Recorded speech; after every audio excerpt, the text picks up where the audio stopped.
চাঁদাবাজদের রোষানলে পড়ে হয়রানির শিকার উপজেলা শ্রমিক দলের সভাপতি।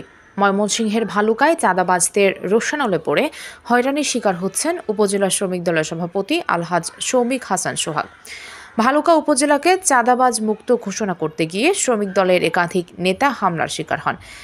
আওয়ামী দোসর 10 নং হবিরবাড়ি ইউনিয়ন যুবলীগের সাধারণ সম্পাদক চাঁদাবাজ সন্ত্রাসী হানিফ মাহমুদ নিপুণ ও তার সন্ত্রাসী বাহিনী আবদুল্লাহ বিন মনির কর্তৃক শ্রমিক দল নেতা শরীফের উপর হামলা ও শ্রমিক দল নেতা শৌমিক হাসান সোহাগের বিরুদ্ধে মিথ্যা ও বানোয়াট মানববন্ধনের সংবাদ সম্মেলন অনুষ্ঠিত হয়েছে। শনিবার দুপুরে ভালুকায় বাস স্ট্যান্ডে অবস্থিত 7 স্টার অ্যান্ড চাইনিজ রেস্টুরেন্টের শ্রমিক দলের নেতাকর্মীগণ, কাউন্টার ম্যানেজার ও ক্ষুদ্র ব্যবসায়ীদের যৌথ উদ্যোগে সম্মেলনটি আয়োজন করা হয়।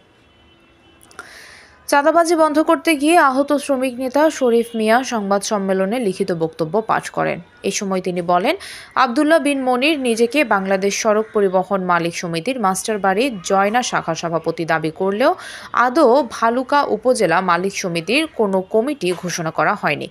শ্রমিক ফেডারেশনের সভাপতি দাবি করা তথাকথিত এই নেতা মূলত যুবলীগের নেতা ছিলেন। তার বিরুদ্ধে বিভিন্ন যানবাহন থেকে চাঁদা তোলার একাধিক অভিযোগ রয়েছে। এই ঘটনায় শ্রমিক নেতা কাজল ফকির লোকজন নিয়ে উপজেলা শ্রমিক দলের সভাপতি আলহাজ শৌমিক হাসান সোহাগের নিকট তথাকথিত সুবিধাবাদী চাঁদাবাজ আবদুল্লাহ বিন মনিরের বিরুদ্ধে চাঁদা তোলার অভিযোগ দিলে সোহাগ উল্লেখিত অভিযোগের প্রেক্ষিতে মাস্টারবাড়ি জয়না এলাকার যানবাহন থেকে সকল ধরনের চাঁদাবাজি বন্ধ ঘোষণা করেন এবং বাস্তবায়ন করতে গিয়ে হামলার শিকার হন একাধিক শ্রমিক নেতা। শরীফের উপর হামলার ঘটনার ভিডিও প্রমাণ আছে বলে জানিয়েছেন তিনি।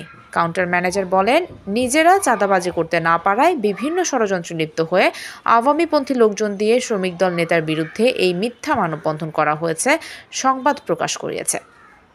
সকালে উপজেলা শ্রমিক দলের সভাপতি শ্রমিক বান্ধব নেতা আলহাজ শৌমিক হাসান সোহাগ, উপজেলা শ্রমিক দলের সহসভাপতি হারুনুর রশিদ ও সহ সাধারণ সম্পাদক সবুজ গাজী, শরীফ আহমেদ, আতিক সহ তাদের বিরুদ্ধে উল্টো মিথ্যা বানোয়াট মানববন্ধন করেন।